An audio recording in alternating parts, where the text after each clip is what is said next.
কথা বলছিলাম, আমার প্রিয় নবী বলেন, উম্মত তুমি বাংলার জমিন থেকে আসলে, পাকিস্তান থেকে আসলে, হিন্দুস্তান থেকে আসলে, পাক ভারত উপমহাদেশ থেকে আসলে, উম্মত তুমি যখন মক্কা শরীফ থেকে মদিনার বাউন্ডারিতে এসে গেলে, উম্মত রে তুমি কষ্ট করে আসছো, আমি রাসূলকে যখন তুমি দরুদ শরীফ, আমি রাসূলের দরুদ শরীফ পড়তেছো, আমি নবীকে সালাম দিচ্ছ, ও আমার উম্মত আমাকে মরা ভেবো না, আমি মরা নবী নয়, আমার নবী মরা নয়, আমার নবী সোনার মদিনায় সোনার রোজে দয়াল নবী জিন্দা, ঠিক কিনা?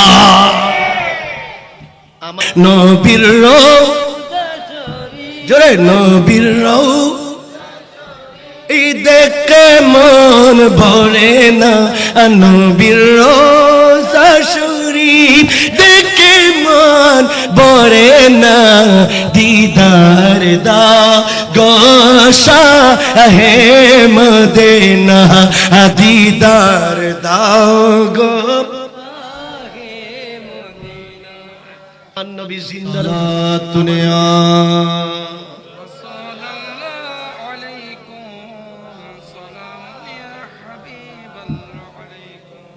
হচ্ছে না আল্লাহুম্মা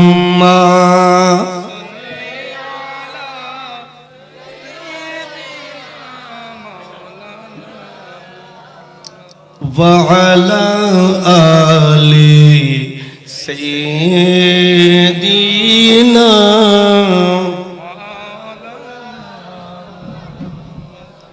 নবীর রওজা শরীফ দেখে মন ভরে না, নবীর রওজা শরীফ নবীর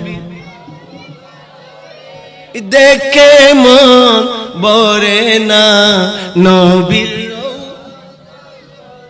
বলেন দেখে মন ভরে না, দিদার দাও গো শাহে মদিনা, দিদার দাও গো।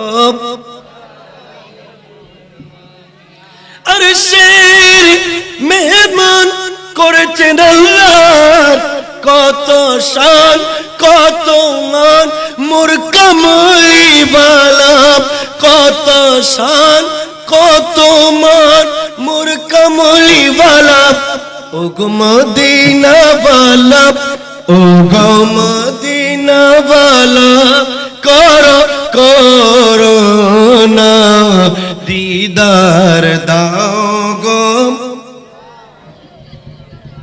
আল্লাহুম্মা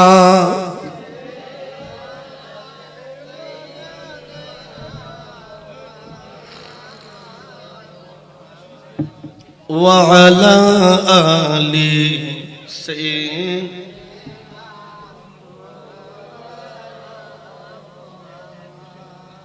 দরুদ শরীফ এটা পড়া ইবাদত। দরুদ শরীফ পড়া কত বড় যে ইবাদত সেটা আমরা যদি বুঝতাম, আজকে পুরো হাবিলদার বাড়িকে আমরা ফাটিয়ে ফেলতাম দরুদ পাকের আওয়াজ দিয়ে। দামি ইজ্জত মণ্ডিত একটা নবীর উম্মতের জন্য একটা দামি ইবাদত দরুদ শরীফ। বাবারা মুরব্বীরা, আমার নবীর দরুদ শরীফ এটা দামি ইবাদত। আল্লাহ পাক বলেন, ইয়া আইয়ুহাল্লাযীনা আমানু,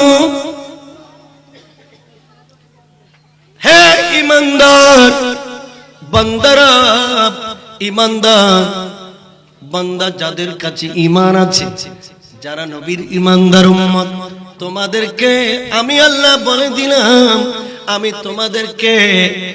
তোমাদেরকে বললাম, ইন্নাল্লাহা ওয়া মালাইকাতাহু ইউসাল্লুনা আলান নবী। বান্দা আমি তোমাদেরকে নামাজ দিয়েছি, নামাজ তোমাদের জন্য, আমি আল্লাহ নামাজ পড়ি না। সুবহানাল্লাহ বলেন না। আরো জোরে বলেন। নামাজ বন্দা পড়ে, আল্লাহ নামাজ পড়ে না। বন্দা রোজা রাখে, আল্লাহ রোজা রাখে না। বন্দা হজ করে, আল্লাহ হজ করে না। বন্দা যাকাত দেয়, আল্লাহ যাকাত দেয় না। এগুলি আল্লাহর জন্য নয়। আল্লাহ বলেন নামাজ বন্দা তোমার জন্য, রোজা তোমার জন্য, কোরবানি তোমার জন্য, হায়াত মত তোমার জন্য, জিন্দেগি তোমার জন্য, যাকাত তোমার জন্য। এগুলি আমি আল্লাহর জন্য নয়। হে আমার বান্দারা, আমি যদি বা নামাজ পড়ি না, আমি রোজা রাখি না, হজ করি না, যাকাত দিই না, কোরবানি করি না, কিন্তু একটা কাজ আমি আল্লাহ 24টা ঘন্টা করি। একটা কাজ আমি করি, আমি শুধু আমি নয়, আমার ফেরেশতাদেরকে নিয়ে কোটি কোটি ফেরেশতারা এই কাজটা করে। আসমানের মধ্যে এই কাজ করা হয়, জমিনে করা হয়, কুল কায়নাতের সমস্ত সৃষ্টির ভিতরে এই কাজ সকলে করে, আমি আল্লাহ করি। এই কাজটা কি? এটা হলো আমি দয়াল নবী মুস্তাফার দরুদ শরীফ তেলাওয়াত করে। আরো জোরে বলেন সুবহানাল্লাহ। আমি দরুদ শরীফ পড়ি, আল্লাহ বলে আমি দরুদ শরীফ পড়ি।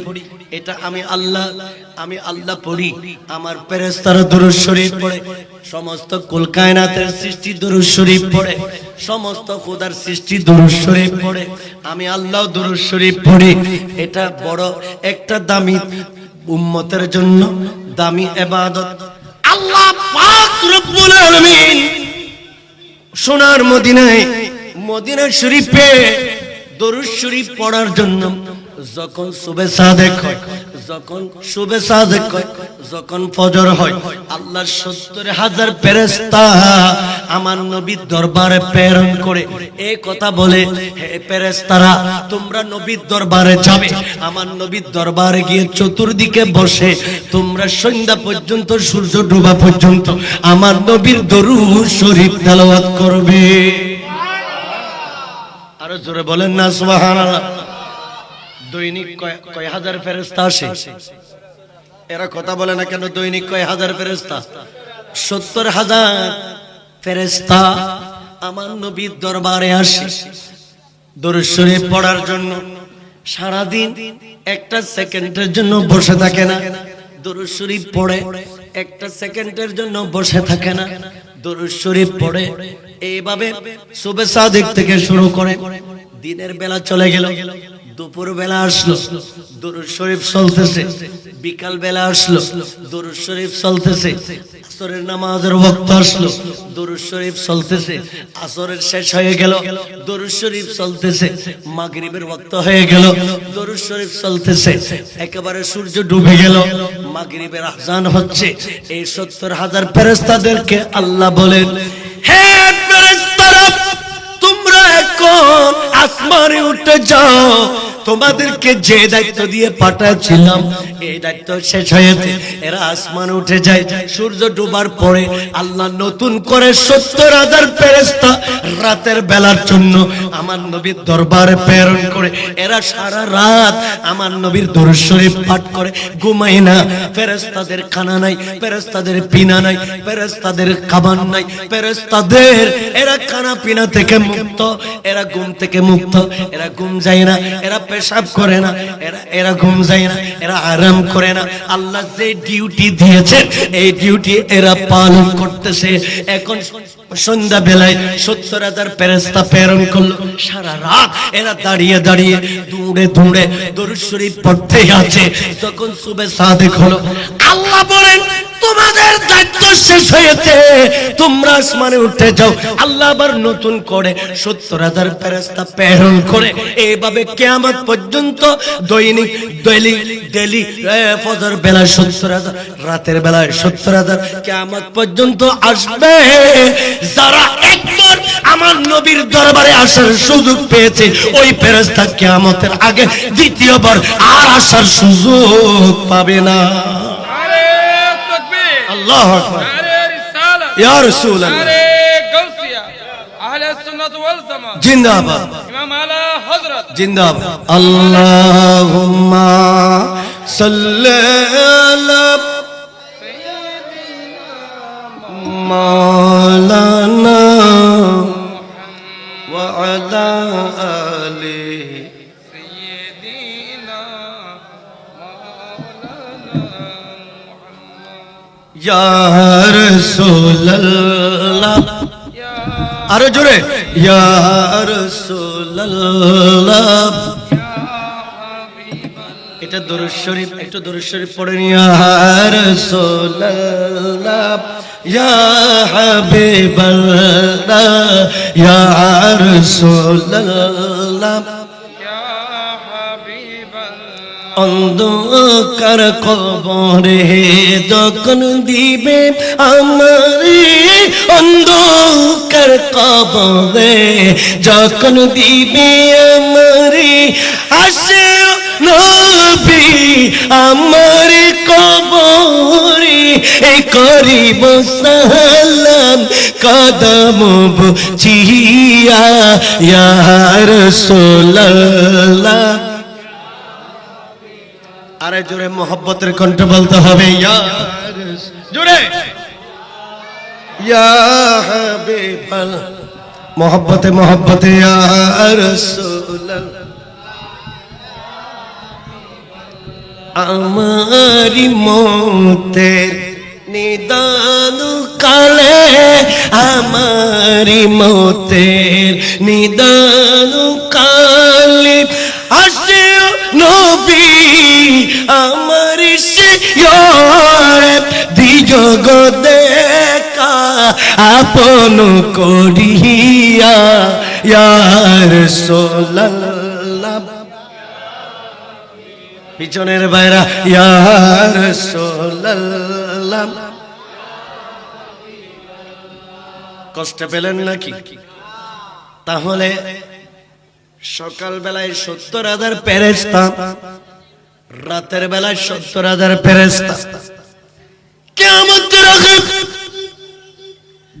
আর দ্বিতীয়বার ওই ফেরেশতারা আসার সুযোগ পাবে না এই ফেরেশতারা মদিনা শরীফ শুধু এসেছে আমার নবীর দরুদ শরীফ পড়ার জন্য সুবহানাল্লাহ বলেন না তাহলে কত বড় ইবাদত দেখেন আল্লাহ বলেন আমি আল্লাহ আমার নবীর দরুদ শরীফ পড়িয়ে ফেরেশতারা পড়ে খোদার খোদা জাহান দরুদ শরীফ পড়ে আর আল্লাহ আপনাকে বলেছেন ও আমার বান্দা তুমি না আখির নবীর উম্মত ও আমার বান্দা তুমি না মদিনাওয়ালা নবীর উম্মত ও আমার বান্দা তুমি না হায়াতুন নবীর উম্মত যদি সত্যি তুমি যদি নবীর উম্মত হয়ে থাকো তুমি আদম নবীর উম্মত নও তুমি মূসা নবীর উম্মত নও তুমি ইব্রাহিম নবীর উম্মত নও তুমি মূসা নবীর উম্মত নও তুমি ঈসা নবীর উম্মত নও 2,24,000 নবীদের মধ্যে ওই সমস্ত নবীর উম্মত নও তুমি তো আখিরি নবীর উম্মত আমি আল্লাহ যে নবীকে বেশি মোহব্বত করি যে রাসূলকে বেশি ভালোবাসি যে রাসূলকে বেশি ইজ্জত করি আমি আল্লাহ যে রাসূলের মর্যাদা বাড়িয়ে দিয়েছি আমি আল্লাহ শরাফত বাড়িয়ে দিয়েছি তুমি না ওই নবীর উম্মত অতএব হে আমার বান্দা তোমাকে আমি আল্লাহর নির্দেশ দিচ্ছি তুমি আমার হায়াতুন নবী বেশি বেশি দরুদ শরীফ পড়ো আরো জোরে বলেন না সুবহানাল্লাহ বেশি বেশি কি পড়ো আর বৃহস্পতিবার আজকের রাত বৃহস্পতিবার রাত জুমার রাত দরুদ শরীফ পাঠ করার রাত দরুদ শরীফ পাঠ করার রাত আমার নবী বলেন মান সাল্লা আলাইয়া ইনদা কবরি ও আমার উম্মত বাংলাদেশ থেকে তুমি সৌদি আরবে আসলে উম্মত রে তোমার মনে চেয়েছে তুমি মক্কা শরীফ যাবে উমরা করবে হজ করবে সাফা মারওয়া দৌড়াদৌড়ি করবে এরপরে তুমি মদিনা শরীফ আসবে উম্মত রে তুমি কি মক্কায় গিয়ে তুমি কি মক্কা থেকে ফেরত চলে আসবে নি তুমি কি মদিনা শরীফ আসবে না উম্মত রে তুমি কি মক্কা থেকে আবার দেশে ফেরত চলে যাবে নাকি আরে তুমি কষ্ট করে একটা জমিয়ে তুমি মেয়ে হতে পারো তুমি পুরুষ হতে পারো তুমি আমি নবীর উম্মত তুমি মক্কা শরীফ আসছে তুমি মক্কা শরীফ এসেছো হিন্দুস্তান থেকে বাংলাদেশ থেকে পাকিস্তান থেকে এইভাবে ফ্রান্স থেকে ইতালি থেকে লন্ডন থেকে আমেরিকা থেকে অনেক কষ্ট করে আমি রাসূলের দেশে মক্কা শরীফ আসলে উম্মত তুমি কি মদিনা না দেখে কি চলে যাবে? সুবহানাল্লাহ বলেন না, এরা জোরে বলেন না সুবহানাল্লাহ। মদিনা শরীফ না দেখে কি চলে আসবে? ও হাজিরা, ও বাবারা, মুরব্বীরা, ভাইরা, মক্কা শরীফ গেলেন, আপনি কি কারো প্ররোচনায় পড়ে, কারো দুকায় পড়ে কেউ যদি বলে হ্যাঁ হ্যাঁ মদিনা শরীফ যেতে হবে না, আপনি মক্কা থেকে চলে আসিয়েন, এই কথা ধরে আপনি কি নবীর রোজা শরীফ না দেখে চলে আসবেন? কথা বলেন না, চলে আসবেন? তাহলে আমার আপনার একটা চাহিদা আছে, ইমানদারের একটা চাহিদা আছে, ইমানদারের একটা নিয়ত আছে, ইমানদারের মনের একটা আরমান আছে, মনের একটা ইতমিনান আছে। যদি কোনো সময়ে আমি যদি এরোপ্লেনে করে যেতে পারি, আমি যদি প্লেনে চড়ে যেতে পারি, পানির জাহাজে করে যেতে পারি, আমি আমেরিকায় জাহাজের শিপম্যান, আমি ক্রো, আমি জাহাজে চাকরি করি, আমি এইভাবে ঘুরে ঘুরে আরব সাগর পাড়ি দিচ্ছিলাম, আমি যদি জাদ্দার সে নোঙ্গর করতে পারি, আমি একটু সোনার মদিনায় আমার দয়াল নবীর রোজা শরীফ দেখতে যাব, ঠিক কিনা বলেন না? আরে ও পিছনের বাইরা, ঠিক কিনা? কথা বলছিলাম, আমার প্রিয় নবী বলেন উম্মত তুমি বাংলার জমিন থেকে আসলে, পাকিস্তান থেকে আসলে, হিন্দুস্তান থেকে আসলে, পাক ভারত উপমহাদেশ থেকে আসলে, উম্মত তুমি যখন মক্কা শরীফ থেকে মদিনার বাউন্ডারিতে এসে গেলে, উম্মত রে তুমি কষ্ট করে আসছো, আমি রাসূলকে যখন তুমি দরুদ শরীফ, আমি রাসূলের দরুদ শরীফ পড়তেছো, আমি নবীকে সালাম দিচ্ছ, ও আমার উম্মত আমাকে মরা ভেবো না, আমি মরা নবী নয়, আমার নবী মরা নয়, আমার নবী সোনার মদিনায় সোনার রোজায় দয়াল নবী জিন্দা, ঠিক কিনা? আমার নবী জিন্দা নবী, আমার নবী সোনার মদিনায় শুয়ে আছেন, আমার রাসূল হায়াতুন নবী, ঠিক কিনা?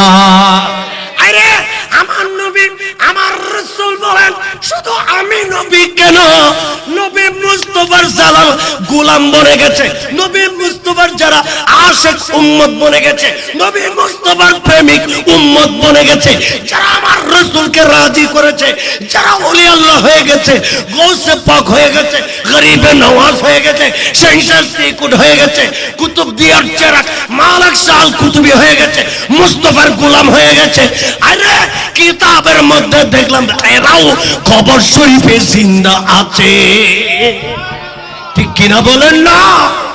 এরাও, আল্লাহু আকবার, ইয়া রাসূলুল্লাহ, গৌসুল আজম দস্তগীর, কি আপনারা কি কষ্ট পাচ্ছেন নাকি? শেষ করে দিতাম, শেষ করে দেব নাকি? শুনবেন, আল্লাহুম্মা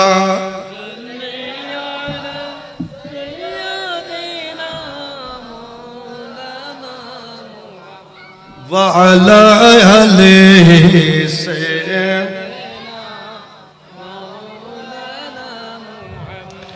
জালি মুবারক দেখলে কোন জান, সুবহানাল্লাহ বলেন, জালি মুবারক দেখলে কোন জান, নূরেতে জলমল করবে ভিতর, আও গো রউফুর রহিম কাছে ডাক দানা, দিদার দাগো শাহে মদিনা, নবীর রওজা জোরে, নবীর এই দেখে মন ভরে না, নবীর রওজা শরীফ দেখে মন ভরে না, দিদার দাগো শাহে মদিনা, দিদার দাগো। আল্লাহ দরুদ শরীফের প্রতি এত পাগল পারা, আল্লাহ বলেন ও আমার বান্দারা, আমি আল্লাহ তোমাদেরকে হুকুম করলাম তোমরা আমার দয়াল নবীর দরুদ শরীফ পড়ো। এটা কার নির্দেশ বলেন না? এটা কার নির্দেশ? এই কারণে আমরা দরুদ শরীফ পড়ার আগে এই আয়াতটা পড়ি, ইয়া আইয়ুহাল্লাযীনা আমানু সাল্লু আলাইহি ওয়া সাল্লিমু তাসলিমা। এই দরুদ শরীফ, এই আয়াতে কারিমাটা আমরা তেলাওয়াত করি। আল্লাহ এই আয়াত নাজিল করে আমার নবীর দরবারে উম্মতদেরকে শিক্ষা দিলেন, তালিম দিলেন, আল্লাহর বান্দাদেরকে শিখিয়ে দিলেন, ও আমার বান্দারা তোমরা আমার মুস্তাফার দরবারে দরুদ শরীফ তেলাওয়াত করতে থাকো। ज़बात बुअद्री दहा जाएगी सनाए मोहम्मद बुअद दिल फज़ेल। আল্লামা শেখ সাদি বলেন, আমি যতক্ষণ ঘুম যাই না অবসর সময় আমার থাকে, আমি যতক্ষণ কাজে কর্মে ব্যস্ত থাকি না, আমি শেখ সাদি সার্বক্ষণিক আমার নবীর দরুদ শরীফ পড়ি। কেন? এটা পড়ে যত তৃপ্তি পায় আর অন্য কোন কাজে এমন তৃপ্তি পাওয়া যায় না।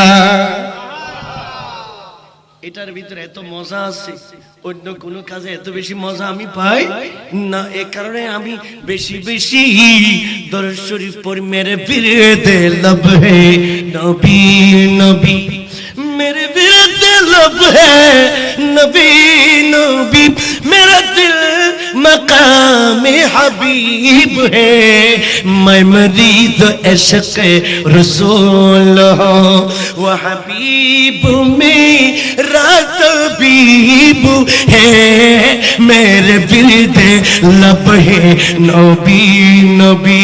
सालात दुनिया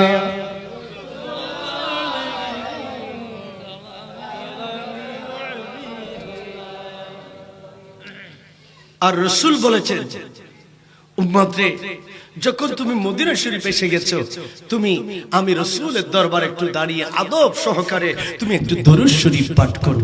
সুবহানাল্লাহ। আমার নবী বলেন, উম্মত আমি নবীকে যদি পেতে চাও আমার দরুদ শরীফ পড়ো। এটা নামাজের ভিতরে পড়ো, এটা নামাজের বাইরে পড়ো। এই দরুদ শরীফ নামাজে জানাজায় পড়ো, এই দরুদ শরীফ কবরস্থানে পড়ো, এই দরুদ শরীফ মসজিদে পড়ো, এই দরুদ শরীফ হর হামেশা যেখানে দাও এই দরুদ শরীফ পাঠ করো।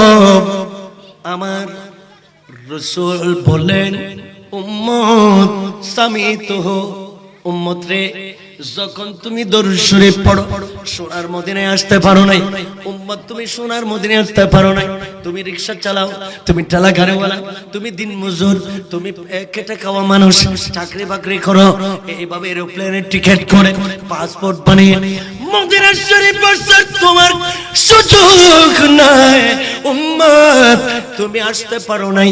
তুমি হাবিলদার বাড়ি মসজিদে বসে দরুদ শরীফ পড়ো, হাবিলদার বাড়ির মাহফিলে বসে নবী মুস্তাফার দরুদ শরীফ পড়ো, আরে তাফসীরে বসে দরুদ শরীফ পড়ো, এভাবে দাওয়াত ইসলামী ইজতেমায়ে বসে দরুদ শরীফ পড়ো, মালিক শাহ হুজুরের খানকায় গিয়ে দরুদ শরীফ পড়ো, জামিয়ার খানকাতে গিয়ে ওখানে দরুদ শরীফ পড়ো। উম্মত তুমি পৃথিবীর যে প্রান্তে থাকো না কেন, যখন মোহব্বত পড়ে তুমি যখন দরুদ শরীফ পড়ো, আমি নবী মুস্তাফা সোনার মদিনায় আমার কান মোবারক দুইটা খুলে দিই, তোমার দরুদে পাকের আওয়াজটা আমি নবী মুস্তাফা শুনতে থাকি। কথা বলেন না কেন, জোরে বলেন না সুবহানাল্লাহ।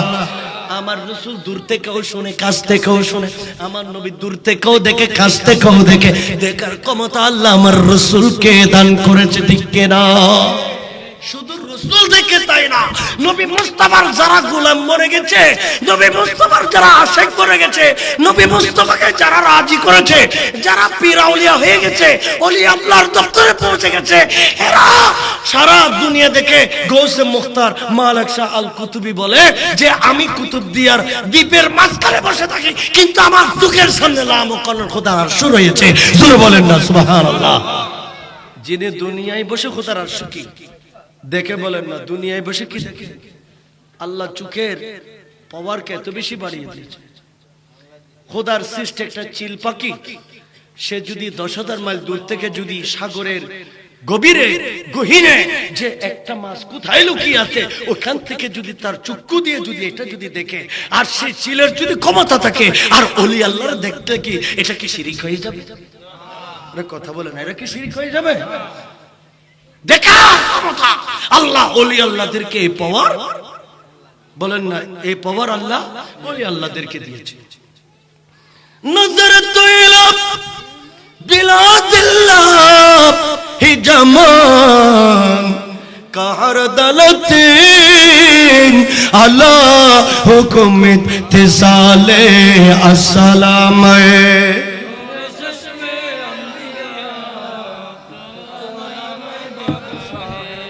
मरहबा या गौसल आज़म, मरहबा मरहबा या कुतुब आलम, मरहबा।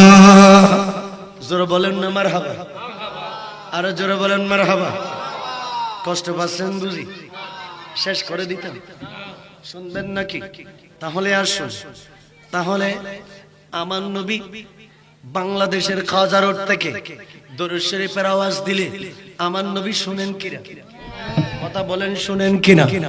শুধু শুনে তাই না, কোটি কোটি ফেরেশতারা বসে আছে, এরা এগুলি সেকেন্ডে সেকেন্ডে সোনার মদিনায় এগুলি পৌঁছে দিচ্ছে। ইয়া রাসূলুল্লাহ, এগুলি আপনার উম্মতের, এগুলি আপনার উম্মতের দরুদ শরীফ।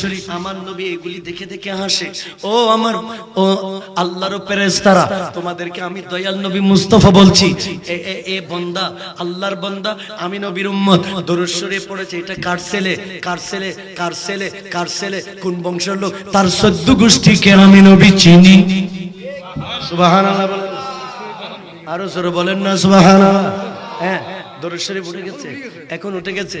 মাগরিবের নামাজের ওয়াক্ত হলে হ্যাঁ আমরা ছেলেদেরকে বলতাম, বাবা একটু বারান্দায় বসে একটু সাল্লাল্লাহু পড়ো, দরুদ শরীফ পড়ো, মুস্তাফার দরুদ শরীফ পড়ো।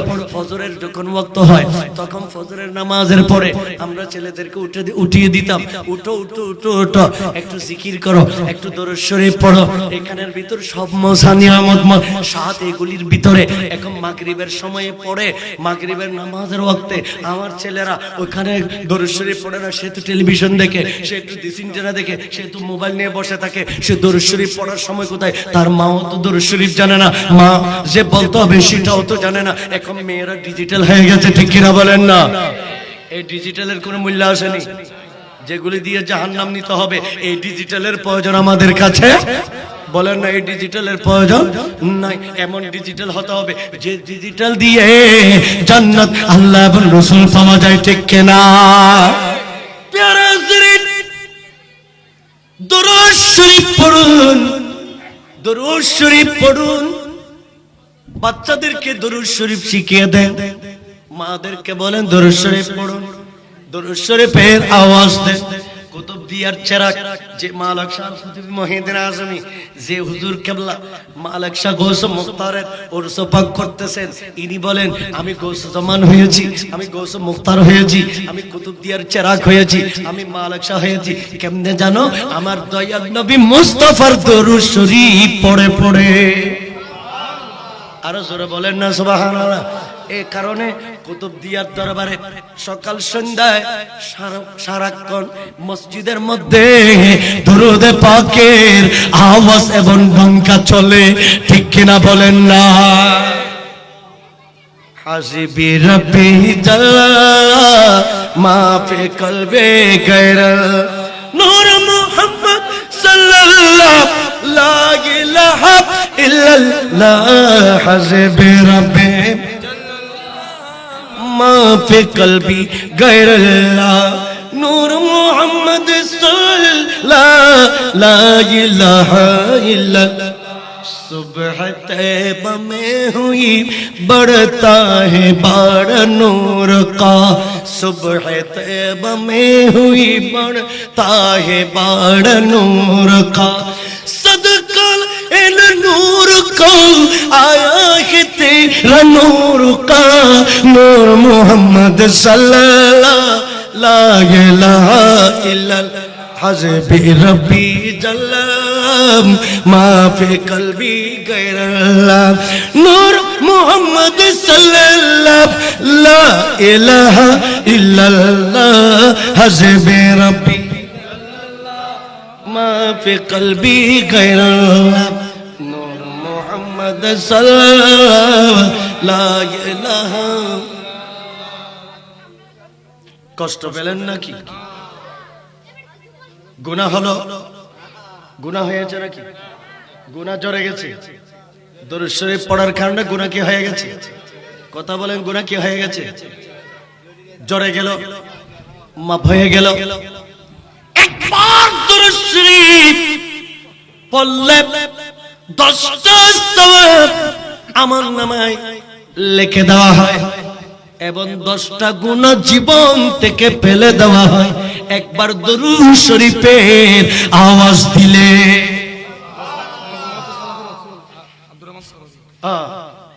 একটা অনন্য অদ্বিতীয় পৃথিবীর জমিনে একটা দরুদ শরীফের কিতাব আছে।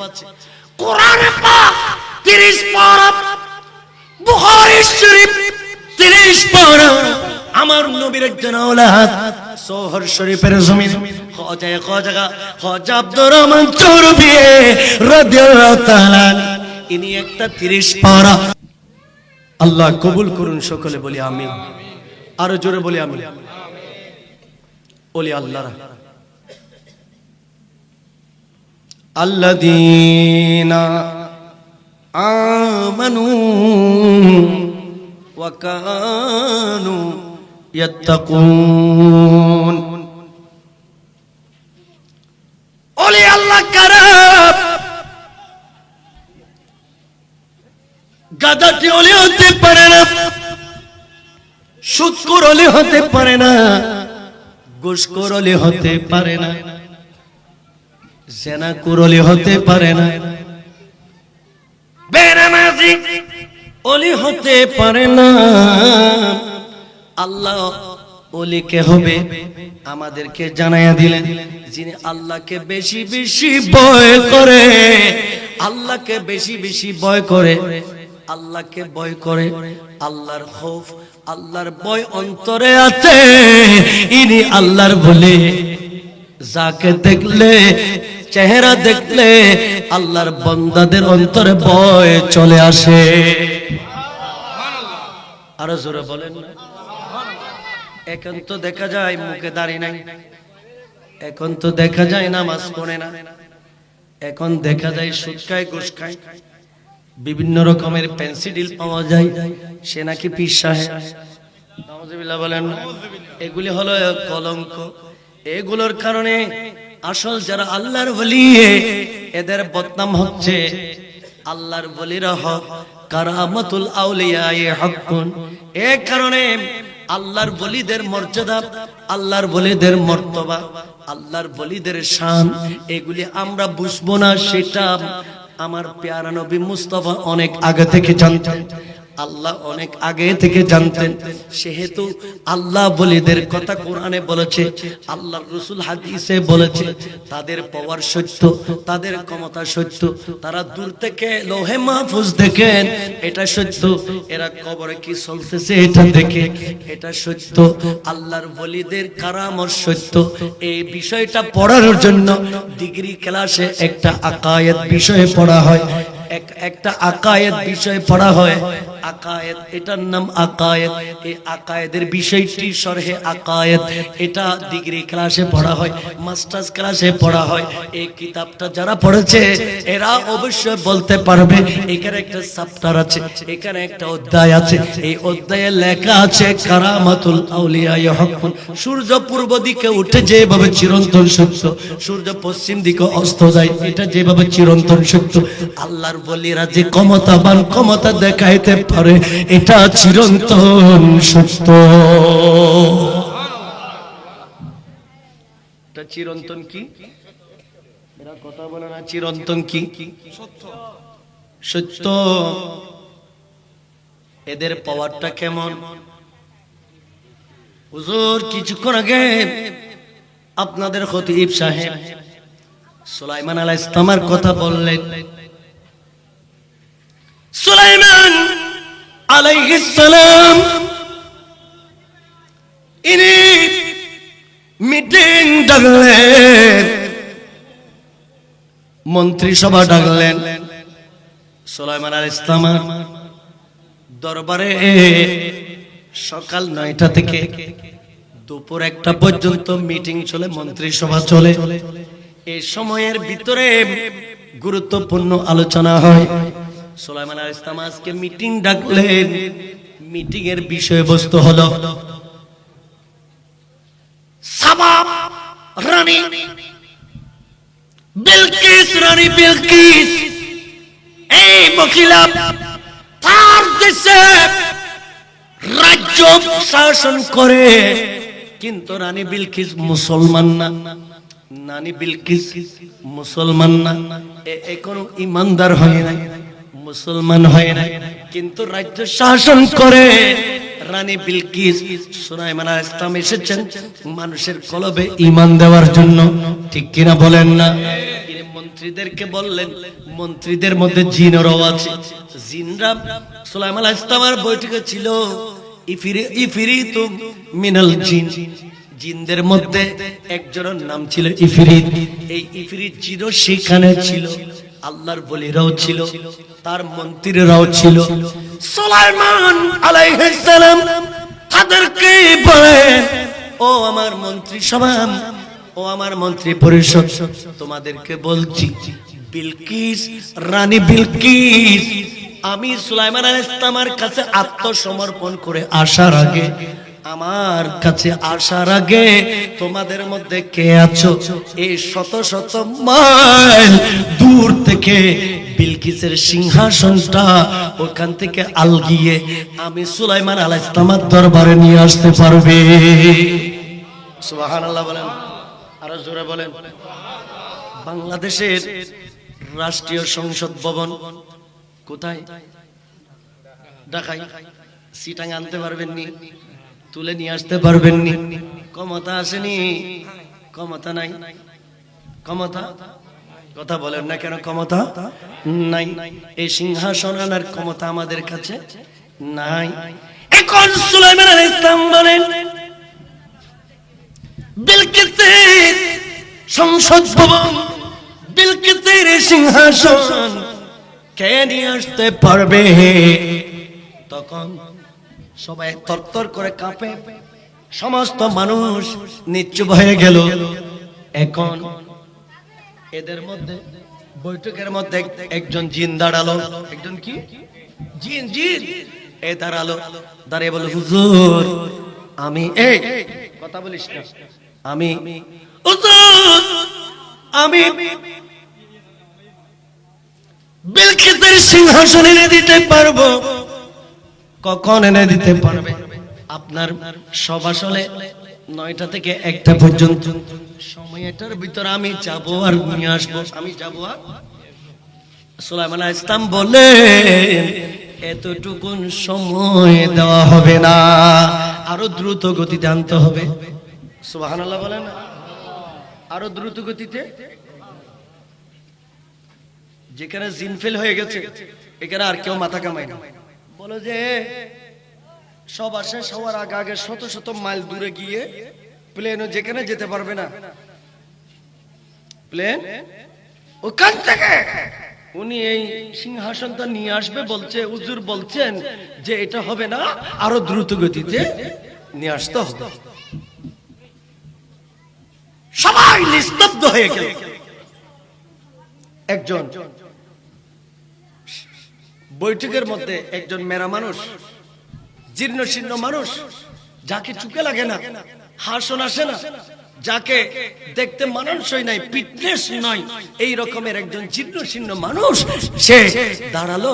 হুজুর আদব নিয়ে দাঁড়ালো, হুজুর আমি বলছি আমি আপনার উম্মত, আমি আপনার উম্মত, আপনি যদি একটু দয়া করেন, আপনি যদি একটু মহব্বত করেন, আপনি যদি আমাকে যদি অনুগ্রহ করেন, তাহলে বিলকিসের সিংহাসনটা আমি আপনার দরবারে আমি এনে দিতে পারবো। কখন এনে দিতে পারবে? হুজুর আমি, আপনি চোখ যে বন্ধ করে খুলে চোখের পলক এইভাবে বিজলির মতন যে মারি, একবার বন্ধ করব, বন্ধ করে খোলার আগে আগে আমি বিলকিসের সিংহাসন আপনার রাজ দরবারে নিয়ে আসতে পারবো। সুবহানাল্লাহ।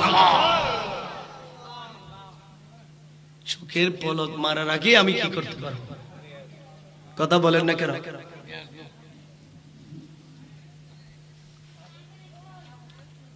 এইভাবে যখন বললেন, সুলাইমান আলাইহিস সালাম বলেন, ও আমার উম্মত নিয়ে এসো, নিয়ে আসো। বলতে বলতে দেরি নাই, চোখ বন্ধ, চোখ খুলে দেখতেছে বিলকিসের সিংহাসন সুলাইমান আলাইহিস সালামের দরবারে নিয়ে আসলো। এটা কোরআন, এটা কি বলেন না আল্লাহর কোরআন। এই কথাটা কি আল্লাহর? এটা কথা বলে না, এটা কি আল্লাহর? তাহলে এমন এমন পৃথিবীতে বন্ধ আছে যারা চোখের পলকে পৃথিবীর ওই প্রান্ত থেকে সিংহাসন মুহূর্তের মধ্যে নিয়ে আসতে পারে। এই ক্ষমতা দিয়েছে কি? এটাকে বলে কারামত। এটাকে বলে কি? কারামাতুল আউলিয়া হক। এই ওলি আল্লাহদের এই পাওয়ার, এটা সত্য। এদেশে নবী রাসূল আসে নাই। আপনি মুসলমান হয়েছেন, আপনার বাপ দাদার 14 গোষ্ঠী সারা বাংলাদেশ মুসলমান হয়েছে, এখানে নবী রাসূল আসে? কথা বলেন না, নবী রাসূল আসে? এখানে নবী রাসূল আসে না? ধর্ম কিভাবে পেলে? এটা মগ রাজ্য ছিল, ইতিহাস প্রমাণ করছে এটা হিন্দু রাজ্য ছিল। হিন্দুরাই এক সময় এটা শাসন করত, মগেরা শাসন করত। মুসলমান হলেন কিভাবে? এখানে ওলি আল্লাহরাই এসেছে দেশ বিদেশ থেকে, ইনারাই আমাদেরকে ধর্ম, ঈমান, আমল, কোরআন, সুন্নাহ, আমাদের এই সুন্দর পরিবেশ সৃষ্টি এরাই করেছেন, আমাদেরকে এত সুন্দর একটা সামাজিক জিন্দেগি দিয়েছেন। ঠিক কিনা বলেন না? ওই কুমিল্লা ময়নামতি ক্যান্টনমেন্টে 1200 বছরের পূর্বের পুরনো পয়সা পাওয়া গেল। 1200 বছরের পূর্বের পুরনো পয়সা ওইখানে ক্যান্টনমেন্টে পাওয়া গেল। এই পুরনো পয়সাগুলি কেন? যেখানে আরবি লেখা আছে। গবেষণা করে দেখা গেল যে ওনারাই পীর আউলিয়ারা যারা এই দেশে ধর্ম প্রচার করতে এসেছিল, এরাই ওখান থেকে এই দিরহামগুলো নিয়ে আসছিলেন। সেটার প্রমাণ আমাদের এখানে পাওয়া গেল। জোরে বলেন না সুবহানাল্লাহ। তখন এনারাই এসে ধর্ম প্রচার করেছে। পীর আউলিয়ারা, এদেরকে অবহেলা করার কোনো সুযোগ নাই। একজনে বন্ডামি করতেছে, আরেকজনের মাজার ভেঙে ফেলবেন, এটা হতে পারে? বলেন না, এটা হতে পারে? দরবার জিয়ারত করতে হবে, এটা সুন্নাত কাজ, এটা সুন্নাহ। জিয়ারত করা সুন্নাহ, নবী রাসূলের জিয়ারত করতে হবে, ওলি আল্লাহদের দরবারে আপনাকে যেতে হবে, জিয়ারত করতে হবে। এগুলি জিয়ারত করে বুজুর্গানে দিনরা, ওলি আল্লাহরা আমাদেরকে এইভাবে দরবারে দরবারে গিয়ে এগুলি আমাদেরকে শিখিয়েছে। আমরা শিখেছি এদের কাছ থেকে। ওলি আল্লাহদের দরবারে যেতে হবে, ফয়ুজাত, তাবাররুকাত এগুলি ওনাদের কাছ থেকে অর্জন করার জন্য আমাদেরকে ওলি আল্লাহদের দরবারে যেতে হবে। ঠিক কিনা বলেন না? এরা কথা বলে না কেন?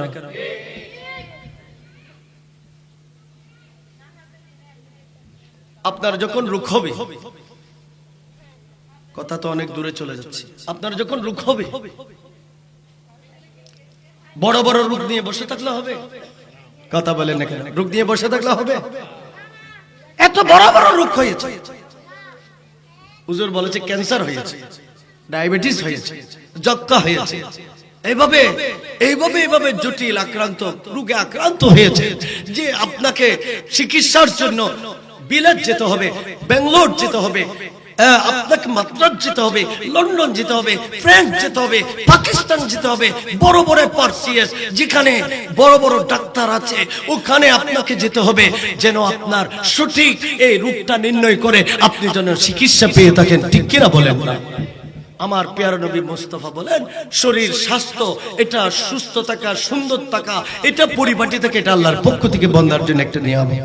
ডাল বন্দার আল্লাহর পক্ষ থেকে বন্দার জন্য একটা কি শরীর সুস্থ থাকাও একটা কি নিয়ামত। শরীর সুস্থ থাকা একটা কি নিয়ামত। যার শরীর ঠিক নাই তার কিছুই ঠিক নাই, আর দুনিয়াদারি কিছুই তার ভালো লাগে। হাজার কোটি টাকা থাকলে আমার লাভটা কি হবে? আমার হাত দুটো যদি না থাকে, আমার হাজার কোটি টাকার মালিক আমার পা দুটো নাই, হাজার কোটি টাকার মালিক আমার চক্ষু দুটো নাই, আমার হাজার কোটি টাকার মালিক আমি বোবা, আমি কথাবার্তা বলতে পারি না, এই টাকার কোনো মূল্য আছে? এ কারণে রাসূল বলেছেন শরীর সুস্থ থাকাটা বান্দার জন্য বড়, হাজার কোটি টাকার চেয়ে বড় নিয়ামত হলো শরীরটা কি কথা বলেন না, সুস্থ সুস্থ থাকা। আল্লামা শেখ সাদী রহমাতুল্লাহ আলাইহি জামানার বড় একজন মুহাক্কিক আল্লাহর ওলি ছিলেন। ওনার পায়ে স্যান্ডেল ছিল না, পায়ে কড়ম ছিল না, পায়ে স্যান্ডেল ছিল না। রুদ্রে হাঁটতেছে, রোদের তাপটা তার পায়ে লাগতেছে, উনি ব্যথা পাচ্ছে, পা জ্বলে যাচ্ছে। কিরে আমার পায়ে স্যান্ডেল নাই, আমি যাচ্ছি, আমার পাটা তো পুড়ে যাচ্ছে, আমার পাটা কি যাচ্ছে? এভাবে যেতে যেতে যেতে যেতে আল্লামা শেখ সাদী রহমাতুল্লাহ আলাইহি কিছু দূর যাওয়ার পরে দেখতে পেলেন যে ওখানে একজন আল্লাহর বান্দা, বড় পয়সাওয়ালা মানুষ, তার পা দুটো নাই, তার পা দুটো। সে কষ্ট করে আসতেছে, তখন আল্লামা শেখ সাদী রহমাতুল্লাহ সিজদায় পড়ে গেলেন, আল্লাহ আমার তো পা আছে, স্যান্ডেল নাই, কিন্তু এই হাজার কোটি টাকার মালিক তার তো পা দুটো নাই, তার চেয়ে তো আমি শেখ সাদী তো অনেক দামি। জোরে বলেন না সুবহানাল্লাহ। রোগ হলে চিকিৎসা করতে হবে,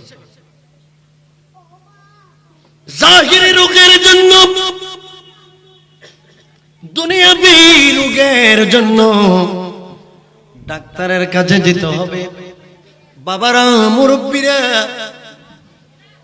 আমার শরীরের ভিতরে আল্লাহ একটা মেমোরি দিয়েছেন, এই মেমোরির নাম হলো কলব। সুবহানাল্লাহ বলেন না। এই মেমোরির নাম কি? এরা কথা বলে না, এই মেমোরির নাম কি? কলব। চিনেন? কলব শুনেছেন কোনদিন? এ আল্লাহর বান্দা মুসলমান, কলব শুনেছেন? কলব। মোবাইল চিনেন? মোবাইল, মোবাইলের ভিতরে একারের ভিতরে একটা সিম আছে না? কথা বলেন না কেন, আছে নাকি? মোবাইলের ভিতরে সিম আছে। 1 লক্ষ টাকা দিয়ে মোবাইল কিনলেন, মোবাইলের ভিতরে সিম আছে, এই সিমটা আপনি লাগালেন না, এই মোবাইলের দাম আসেনি? বলেন না দাম আসেনি? দাম নাই, চলবে না। তাহলে এখানে সিম লাগাইতে হবে। তাইলে মোবাইলের মূল জিনিস হলো কি? বলেন না, মোবাইলের মূল জিনিস কি? সিম লাগালে নেটওয়ার্ক নাই, রাডার নাই, নেটওয়ার্ক ঠিক নাই, কানেকশন নাই, নেটওয়ার্কের সাথে কানেকশন লাগাইতে পারেন নাই, কথাবার্তা ফ্রেন্ডসের সাথে হ্যালো, ফ্রান্সে যাবে, লন্ডনে যাবে, আমেরিকায় যাবে, হিন্দুস্তানে যাবে, হ্যালো বলতে পারবো 1000 বার, কিন্তু আমার হ্যালো এখানে পৌঁছায় নাই। বলে কি ডিস্টার্ব হয়েছে? বলতে নেটওয়ার্ক নষ্ট। সিম লাগাইছি কিন্তু সিমের সাথে নেটওয়ার্ক কানেকশন আমি ঠিক করতে পারি না, এখানে ত্রুটি আছে, ওখানে নেটওয়ার্কের মধ্যে কোন রকমের মিস্টেক আছে, ওখানে ট্রাবল আছে, ওটা ঠিক করতে হবে। যখন নেটওয়ার্ক ঠিক হয়ে গেল, আপনার সিমের কানেকশন ঠিক হলো, মোবাইল যখন লাগিয়ে দিলে মুহূর্তের ভিতরে আপনি হ্যালো করেছেন, আমেরিকার জমিন থেকে হ্যালোর উত্তর পেয়ে গেছেন, ফ্রান্সের জমিন থেকে উত্তর পেয়ে গেছেন, সেকেন্ডের ভিতরে আপনার আওয়াজটাকে বিজ্ঞান ওই লন্ডনের জমিনে, ফ্রান্সের জমিনে পৌঁছে দিয়েছে। ঠিক কিনা বলেন না? মোবাইলের ভিতরে কি সিম, নেটওয়ার্ক, এই দুইটা জিনিস। এটা ঠিক থাকলে সব ঠিক, আর এটা যদি ঠিক না হয়, আপনি কিয়ামত পর্যন্ত যদি চান এখানের ভিতর জিনিসটা তো ঠিক নাই, তাহলে আপনি হ্যালো বললেও কোনো কাজে আসবে। এটা ঠিক রাখতে হবে। নষ্ট হয়ে গেছে। মোবাইলের ডাক্তার আসেনি? কথা বল। ডাক্তার আসেনি? মিস্ত্রি আসেনি? মেকার আসেনি? তাহলে এটারও একটা মেকার আছে। এটা আমি ভালো বুঝি, কিন্তু আল্লাহর ওলির দরবারে যাওয়াটা বুঝি। আল্লাহর ওলির দরবারে যাওয়াটা কি? এটা খুব ভালো বুঝি, এটা বুঝি না। প্যারা হাজিরিন, এখন আল্লাহ পাক বলেন, ও আমার বান্দা, আমি তোমাকে একটা মেমোরি দিয়েছি। একটা সিম দিয়েছি, এটা কিন্তু বামদুদের 2 আঙ্গুল নিচে। ইয়াউমা লা ইয়ানফাউ মালুন ওয়ালা বানুন ইল্লা মান আতাল্লাহ বিকলবিন সালিম। এটা কলবে সালিম, বামদুদের 2 আঙ্গুল নিচে। বান্দারে কিয়ামতের মাঠে তোমার 10 তলা বিল্ডিং আল্লাহর দরবারে কোনো কাজে আসবে না। বান্দা তুমি টাওয়ার বানিয়েছো, এই টাওয়ার কোনো কাজে আসবে না। বান্দা তুমি 11 জন সন্তান রেখে গেছো, এগুলো কোনো কাজে আসবে না। কোটি কোটি ব্যাংক ব্যালেন্স করে গেছো, কোনো কাজে আসবে না। বান্দারে আমি আল্লাহ তোমাকে একটা ফতোয়া দিলাম, আমি তোমাকে একটা সবক দিলাম, আমি তোমাকে একটা আমার নবীর ধর্মের জ্ঞান দিলাম। এটা হলো বান্দুদের নিচে একটা কলব আছে। বান্দা কলবটা শুদ্ধ করে সহি করে বানিয়ে এই কলবটা আলো করে কিয়ামতের মাঠে আমি আল্লাহর কাছে চলে আসো, এই কলব তোমাকে জান্নাতে পৌঁছে দেবে। হাই হাই, কিসের কথা লেখা আছে? কলব কিসের কথা লেখা আছে? এটা আল্লাহ মেমোরি দিয়েছে। কোথায়? বামদুদের 2 আঙ্গুল নিচে। হনা কোথায়? বামদুদের 2 আঙ্গুল নিচে একটা কলব। আমার নবী বলেন আলা ওয়া ইন্না ফিল জাসাদি মুদগাতুন ইযা সালাহাত সালাহাল জাসাদু কুল্লুহু। উম্মত স্বাস্থ্য খারাপ হয়েছে, তুমি চট্টগ্রাম মেডিকেল কলেজে গেলে, ন্যাশনালে গেলে, সিআরসিআরে গেলে, মেট্রোপোলে গেলে, এইভাবে পার্ক বিওতে গেলে ডাক্তার চিকিৎসা দিয়ে আপনাকে ভিটামিন দিল, শরীরটা একেবারে কি ফিটনেস, আপনি একেবারে কি হ্যাঁ একেবারে আপনি ফিটনেস হয়ে যাচ্ছেন, আপনি সুন্দর পরিপাটি হয়ে যাচ্ছেন, আপনার শরীর স্বাস্থ্য সুন্দর হলো। কিন্তু ওষুধ খেয়ে শরীর সুন্দর করা যায়, ওষুধ খেয়ে কলব সুন্দর করা যায় না। ওষুধ খেয়ে কলব সুন্দর করা যায়, ওষুধ খেয়ে শরীর মোটা করা যায়, রোগ সারানো যায়, ভালো হওয়া যায়, কিন্তু কলবটা কি হয় না, ভালো হয় না। কলব ঠিক। আমার নবী বলেন এই বান্দুদের 2 আঙ্গুল নিচে যে কলব দেওয়া হয়েছে এটা ঠিক, জগৎ ঠিক, এটা ঠিক, তোমার দুনিয়া সব ঠিক, এটা ঠিক, তোমার সমস্ত জীবন ঠিক, এটা ঠিক, তোমার সবকিছু ঠিকঠাক আছে, তোমার অঙ্গ প্রত্যঙ্গ সব ভালো আছে, সুস্থ আছে। এই কলব ঠিক থাকলে সব ঠিক। যদি কলব যদি বরবাদ হয়ে যায় তোমার নামাজ রোজা হজ যাকাত কিছুই কাজে আসবে না। এটা যখন নষ্ট হয়ে গেছে তোমার সব নষ্ট, তোমার সব কি। এরা কথা বলে না কেন? সব কি? বুখারী শরীফ, মুসলিম শরীফ, এই 2 কিতাবের মধ্যে ইত্তেফাকান এই হাদিসে পাকটা ইমাম বুখারী ইমাম মুসলিম দুইজনেই তেলাওয়াত করেছেন। এটা এনেছেন যে কি আপনার কলব ঠিক থাকলে সব ঠিক, কলব নষ্ট হয়ে গেলে সব কি। একটা কথা বলি, এখানে এলাকায় পাগল আছে না? কথা বলে না কেন? এলাকায় পাগল আছে না?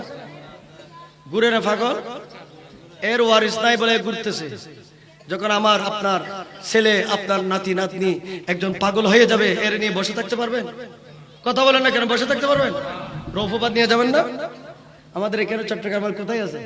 রৌফুবাদে আছে কি সমাজ সেবা অধিদপ্তর আছে, সেখানে পাগল ভর্তি করে, মানসিক রোগী ভর্তি করে, এদেরকে ওইখানে ভর্তি করানোর পরে পাগলখানা আছে, ওইখানে ভর্তি করানোর পরে ওইখানে বিভিন্ন প্রযুক্তি দিয়ে এরা সিস্টেমে আপনার ছেলেকে সুস্থ করে তোলে, ঠিক না? আর একেবারে সর্ববৃহৎ একটা পাগলখানা আছে, এটা পাবনায়। এটা কোথায়? আপনার আমার এদেশের মানুষ যখন পাগল হয়ে যায়, এরে রফুবাদে ভর্তি নেই, এরে পাবনায় ভর্তি নেই। আর যে কলব নষ্ট হয়ে পাগল হয়ে গেছে সারা দুনিয়ার কোন পাগলখানায় এর ভর্তি করবে, ঠিক কিনা বলেন না? যখন কলব নষ্ট হয়ে গেছে কোন জায়গায় এরা আর ভর্তি করবে, ওখানে নিয়ে গেলে ভর্তি হওয়ার সুযোগ নাই, এখানে সুযোগ নাই, সারা দুনিয়াতে সুযোগ নাই। তার কেন? তার কলব নষ্ট হয়ে গেছে। আর যার কলব নষ্ট হয়ে গেছে সে আবুল তাবুল কথা বলতেই পারে, স্বাভাবিক, ঠিক কিনা বলেন? সে ওলি আল্লাহদের বিপরীত কথা বলবে, নবী রাসূলের বিরুদ্ধে কথা বলবে, সে হকের বিরুদ্ধে কথা বলবে, বিভিন্ন রকমের তার আবুল তাবুল কোরআন সুন্নাহ বিরোধী কথা তার মুখ থেকে বের হয়ে যাবে। বুঝতে হবে তার কলব কি হয়ে গেছে, নষ্ট হয়ে গেছে। এ কারণে রাসূল বলেছেন কলব ঠিক রাখতে হবে। দুনিয়ার রোগের জন্য আপনি ডাক্তারের কাছে গেছেন, আর কলবের রোগের জন্য আপনাকে আল্লাহ একটা ডাক্তার দেখিয়ে দিয়েছেন এই ডাক্তার হলো ওলি আল্লাহরা, এদের দরবারে চলে যান, তখন এরা আপনার কলবের চিকিৎসা করে আপনার কলবকে ঠিক করে দিতে পারে। সুবহানাল্লাহ। আরো জোরে বলেন না সুবহানাল্লাহ। কুতুবদিয়ার মালিক শাহ কুতুবী রহমাতুল্লাহ আলাইহি এত বড় একজন মহান বলি ছিলেন, ইনি মানুষের কলবের চিকিৎসা করতেন। কিসের চিকিৎসা করতেন? উনি তালি দিতেন, উনি হাতের মধ্যে কি দিতেন? এক হাতে আর এক হাতে কি আল্লাহ বাজি বলে এটা কি দিতেন? তালি দিতেন। ওনার তো পাওয়ার আছে, ক্ষমতা আছে। বাবারা তোমরা শিরিক বলতেছস, এই তালিটাকে তোমরা বেদাত বলতেছস। আসলে না, আমি যেটা দেখি এটা তো তোরা দেখিস না। আমি এইভাবে তালি মারে, বেলায়েতের হাত দিয়ে তালি মেরে আমি কি করতেছি? আমি তার কলবের জামারটা চুরিয়ে ফেলতেছি। কলব থেকে তার জামার যে শিখেছে, কলব যে নষ্ট হয়ে গেছে, বেলায়েতের ধাক্কা লাগিয়ে তার কলবের মধ্যে যখন এই ধাক্কাটা পৌঁছে গেল, আস্তে আস্তে তার এখানে জয়েনিং সব ছুটে গেল। এই কলবটা আবার পুনরায় কি হয়ে গেল? নূর হয়ে গেল। এটা আবার কানেকশন পেয়ে গেল। আরে মোবাইলের নেটওয়ার্কের কানেকশন যখন দিয়েছে, আপনি ফ্রান্সের সাথে কথা বলেছেন, আমেরিকার সাথে কথা বলেছেন, আমার কুতুবদিয়ার মালিক শাহ বলেন, আমি যখন কলবের কানেকশন দিয়েছি, নেটওয়ার্ক কলব আমি মালিক শাহ, তোমার কলবটা যখন শেষ শুরু হয়েছে, সুস্থ হয়ে গেছে, দেখবে মদিনাওয়ালা কামলিওয়ালা নবী মুস্তাফার মদিনার সাথে তোমার ডাইরেক্ট সম্পর্ক হয়ে যাবে। আরো জোরে বলেন না সুবহানাল্লাহ। আমার কথা বুঝেন? তাহলে বোঝা গেল যে কলব যখন আমার ঠিক করে ফেলবো, ডাইরেক্ট আমার কানেকশনটা মদিনাওয়ালা নবীর সাথে পাবো। ঠিক কিনা বলেন? তখন হ্যালো এখান থেকে আসবে। এই কারণে এই কলবটা ঠিক করতে হবে। মালিক শাহ আল কুতুবী মুহিউদ্দিন আজমি ইনার জীবনে আমার রাসূলের সুন্নতের বিপরীত কিঞ্চিত পরিমাণে এদিক ওদিক চলে যায়। সুবহানাল্লাহ বলেন। ওনার দরবারে সুন্নত বিরোধী কোনো কাজ পাওয়া, বলে না কোনো কাজ পাওয়া যায় নাই। মালিক শাহ হুজুর ইনি হালিশহরের দরবারে গেলেন। ওনার পীরে মুর্শিদ হালিশহর হাফেজ মুনিরউদ্দিন নুরুল্লাহ রহমাতুল্লাহ আলাইহি, উনি হলেন এই চট্টগ্রাম শহরের 37 নম্বর ওয়ার্ড মনিরনগর জান্নাম। ওখানে একটা বড় দরবার আছে, এটা হালিশহরের দরবার। এটা সারা বাংলাদেশে পরিচিত। এই দরবার থেকে বের হয়ে এক একজন এক এক এরিয়ার এক একজন গোসে জামান হয়ে গেছে। আরো জোরে বলেন না। ওই দরবারের প্রতিষ্ঠাতা কুতুবুল ইরশাদ হাফেজ কারি মুনিরউদ্দিন নুরুল্লাহ আলাইহির রহমান, উনি হালিশহরের পীর সাহেব, বেলায়েতের খনি, খাজায়ে বাঙ্গাল। উনার পীর হলেন এই হাফেজ মুনিরউদ্দিন নুরুল্লাহ আলাইহির রহমান। পীর হলেন ভারতের আজমগড় হাফেজ হামিদ হাসান আলভী আজমগড়ি রহমাতুল্লাহ আলাইহি। উনি ওই দরবার থেকে খেলাফত পেয়েছেন। উনি যখন ওই ভারতবর্ষের পীর সাহেব বাংলার এই নূরানি মানুষকে খেলাফত দিলেন, উনি মুরাকাবা মুশাহাদা করে দেখলেন, উনি বাংলার মানুষকে সতর্ক করলেন, এই হাফেজ মুনিরউদ্দিন ইনি সাধারণ নয়, ইনি এমন একজন আল্লাহর বান্দা। আরে ভারতবর্ষে একজন খাজা আছে, ইনি হচ্ছেন খাজা গরিব নওয়াজ, আর বাংলাদেশের খাজা হলো হাফেজ মুনিরউদ্দিন নুরুল্লাহ। আরো জোরে বলেন না। এত বড় পীর সাহেব, ওনার কাছে মালিক শাহ কুতুবী রহমাতুল্লাহ আলাইহি, ওনার কাছে গেলেন বেলায়েতের দীক্ষা নেওয়ার জন্য, তরিকতের দীক্ষা নেওয়ার জন্য। উনি এখানে সবক নেওয়ার জন্য গেলেন। এখন পীর সাহেব পরীক্ষা করতেছে শাগরিদদেরকে। পীর সাহেব পরীক্ষা করতেছে কোন শাগরিদ পাক্কা, কোন শাগরিদ নরম। পরীক্ষা করতেছে আমার গোহাল বড় গরু আছে, ছাগল আছে, এদের জন্য কিছু কর্কটা কেটে নিয়ে আসো। সবাইকে একটা একটা লাই দিল, একটা একটা কাঁচি দিল। সবাই কাঁচি নিয়ে লাই নিয়ে সাগরে চলে গেলেন। ওখান থেকে বস্তা ভরে লাই ভরে কর্কটা কেটে নিয়ে আসলেন।